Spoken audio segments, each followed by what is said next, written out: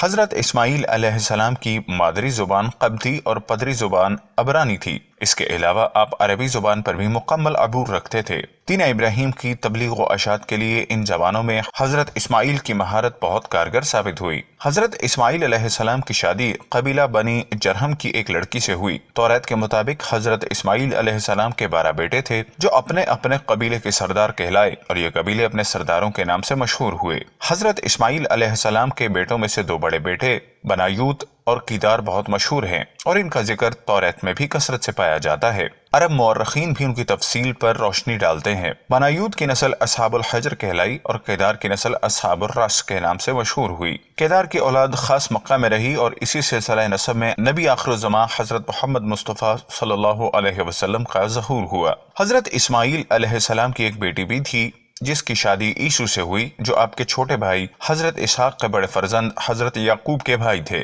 حضرت اسماعیل علیہ السلام سیدنا علیہ الصلوۃ والسلام کے جد اعلیٰ ہیں۔ آپ علیہ السلام حضور علیہ الصلوۃ والسلام سے کم و بیش 3500 سال قبل پیدا ہوئے۔ حضرت اسماعیل علیہ السلام نے 137 برس کی عمر میں انتقال فرمایا۔ حضرت اسماعیل علیہ السلام کا مدفن کعبہ شریف میں میزاب اور حجر اسود کے درمیان بتایا جاتا ہے۔ اسی مقام سے متعلق روایت ہے کہ آپ علیہ السلام کی والدہ ماجدہ حضرت بی بی حاجرہ یہیں مدفون ہیں۔ انتقال کے وقت تک حضرت اسماعیل کی اولاد اور نسل کا سلسلہ حجاز، شام، عراق، فلسطین اور مصر تک پھیل گیا تھا۔ قرآن حکیم میں مذکور یہ واقعہ ہمیں درس دیتا ہے کہ اللہ کی خوشنودی کے لیے صلہ و ستائش کی تمنا کے بغیر جب کوئی عمل کیا جاتا ہے تو وہ عمل بارگاہ رب العزت میں شرف قبولیت حاصل کر لیتا ہے کہ اللہ کریم آنے والی نسلوں تک اس عمل کو بطور سنت کے جاری فرما دیتا ہے۔ حضرت اسماعیل علیہ السلام کے واقعے سے اس کی کئی مثالیں پیش کی گئیں۔ بی بی حاجرہ کا اللہ کی ذات پر توکل کر کے جنگل بیابان میں رہ جانا اور ایمان و یقین کا مظاہرہ کرتے ہوئے پانی کی تلاش میں 2 پہاڑوں کے مابین دوڑنا اللہ کو اس قدر پسند آیا کہ اس کے انعام میں بنجر زمین کی کوکھ میں شفا بخش پانی کا چشمہ جاری کر دیا۔ تلاش و جستجو کا یہ عمل دہرانا ہر اس فرد پر لازم قرار دے دیا گیا جو اس کے مقدس گھر کی زیارت کے لیے آئے۔ اللہ کی راہ میں اپنی عزیز ترین شے کو قربان کرنے کا درس دیتے ہوئے اس قصے میں بتایا گیا کہ بندہ جب اس تعلق سے واقف ہو جاتا ہے جو اس کا اپنے خالق کے ساتھ اور خالق کی معرفت دوسری مخلوق کے ساتھ استوار ہے تو وہ اپنے ہر عمل کے پس پردہ کام کرنے والی مشیت سے آگاہ ہو جاتا ہے۔ پھر کائنات کا کوئی رخ اسے دھوکہ نہیں دے سکتا۔ اس کے اندر ایمان و یقین کی طرزیں اس طرح مستحکم بنیاد پر استوار ہو جاتی ہیں کہ وہ ہر شے میں ذات باری تعالیٰ کا عکس دیکھ لیتا ہے۔ وہ جان لیتا ہے کہ ہر چیز اللہ کی طرف سے ہے اور اللہ ہی کی طرف لوٹ کر جانے والی ہے۔